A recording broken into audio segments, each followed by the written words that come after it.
Children, we are going to see about transportation. In higher organisms, there are two circulatory systems, blood vascular system and lymphatic system. Blood vascular system comprises of heart and blood vessels. Blood is the most important liquid connective tissue.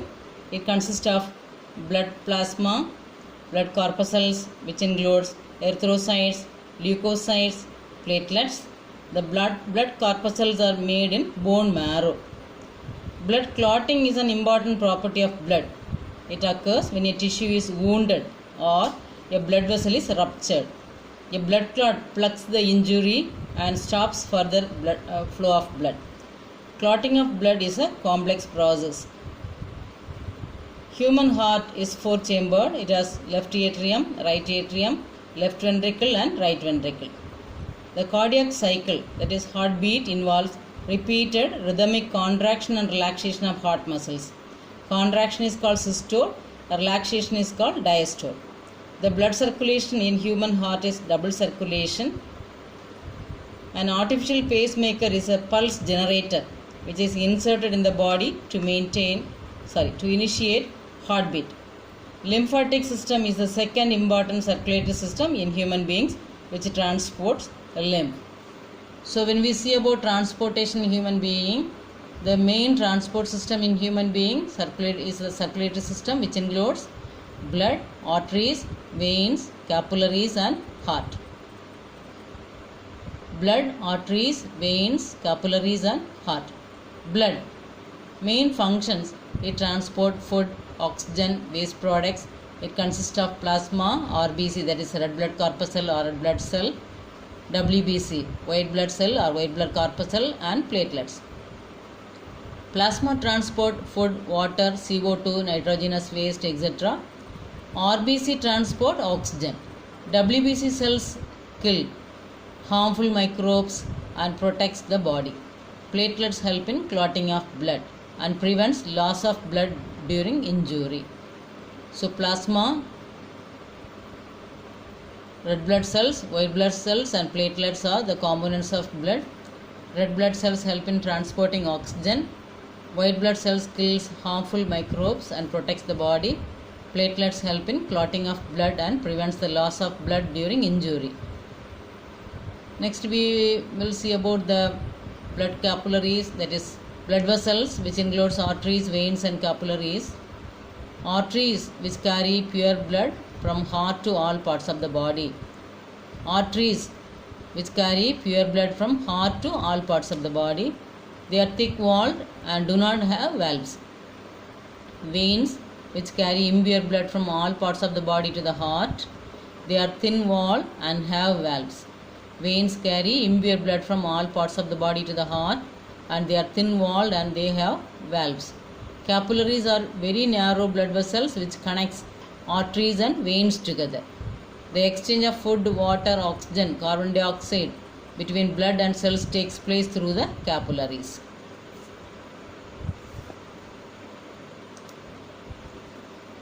Next is about heart. It is a muscular organ which pumps blood to all parts of the body. It has four chambers. Upper two chambers atria, the lower two chambers are called ventricle. The two atria are separated by interatrial septum. The ventricles are separated by interventricular septum. And the atria and ventricles are separated by atrioventricular septum. The right and left chambers separated by septum. It prevents the mixing of oxygenated and deoxygenated blood, that is pure blood and impure blood. The atria and ventricles have valves between them to prevent blood flowing backwards. You can see the valves between the atria and ventricle. Tricuspid valve and bicuspid valves are present which prevent mixing of oxygenated blood and deoxygenated blood. You can see in the picture, the upper chambers are called atria, the lower chambers are called ventricles. The atria, left and right atria are separated by partition, that is called septum, and same way ventricles are also separated by means of interventricular septum. Coming to working of heart, when left atrium relaxes, oxygenated blood from lungs flows into it through the pulmonary vein. Same when it contracts, the left ventricle expands and blood flows into it. Then the left ventricle contracts and the oxygenated blood is pumped out through the aorta to all parts of the body. After circulating through all parts of the body, the impure blood, that is deoxygenated blood, enters the right atrium through the vena cava. When right atrium contracts, the right ventricle expands and the blood flows into it. Then right ventricle contracts and blood is pumped into the lungs through the pulmonary artery. From right ventricle, blood is taken to the lungs for purification through the pulmonary artery. In the lungs, carbon dioxide is removed, oxygen is absorbed, and the oxygenated blood again enters into the left atrium and the process repeats. Since blood flows through the heart twice in one cycle, it is called double circulation. Blood flows through the heart twice to supply once to the body parts, it is called double circulation. So from right atrium, right ventricle, the lungs for purification. After purification, left atria receives the blood, then left ventricle, then aorta carries to body parts. So the blood has to pass twice through the heart to supply once to the body. It is called double circulation. Next is about lymph. It is a colorless fluid present in the intercellular space. It is formed from plasma which escape from the capillaries. Lymph drains into lymphatic capillaries. This forms lymph vessels and join to form large veins. This lymph mainly contains lymphocytes. It's a type of WBC cell which provide protection to the body. It is providing defense mechanism, that is protects the body from disease causing pathogens. So heart of mammals, birds, amphibians, reptiles and fishes. In fishes they have only two chambered heart and blood is oxygenated in the gills. Coming to amphibians and reptiles, they have three chambered heart. It allows some mixing of oxygenated and deoxygenated blood because they do not use energy to maintain their body temperature. Coming to mammals, they have mammals and birds, they have four chambered heart.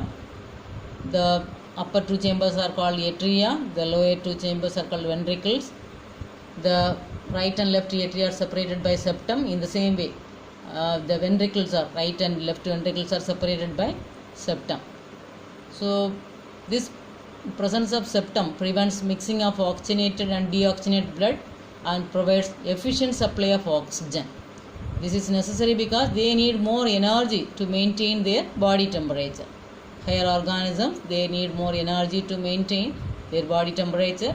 So there is partition in the heart which prevents mixing of pure blood and impure blood.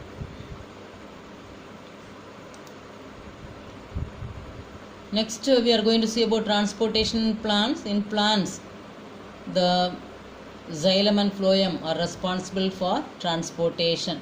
This you have studied in 9th class, the components of xylem, which includes tracheids, vessels, xylem parenchyma, xylem fiber. Xylem mainly it is concerned with the transport of water and minerals. Phloem transport food from leaves to other parts of the plant. Components of phloem also you studied in 9th class. The process of transport of food from leaves to other parts of plant is called translocation. So leaves only contain the chloroplast which contain chlorophyll pigment. This chlorophyll pigment trap the sun solar energy, synthesize the food, and after preparation of food it transport the food to the part where it has to be stored. So transportation of food from leaves to other parts of the plant is called translocation. Phloem contains sieve tubes, companion cells, phloem fiber, phloem parenchyma. Food from leaves is transferred to xylem by energy of ATP molecules transferred to phloem by energy of ATP molecule. One mistake is there in the slide. You have to rectify it. Food from leaves is transferred to the phloem by energy of ATP molecules. Due to osmotic pressure, water enters the phloem and helps in the transport of food. So this is very important point. Due to osmotic pressure, water enters the phloem and helps in the transport of food.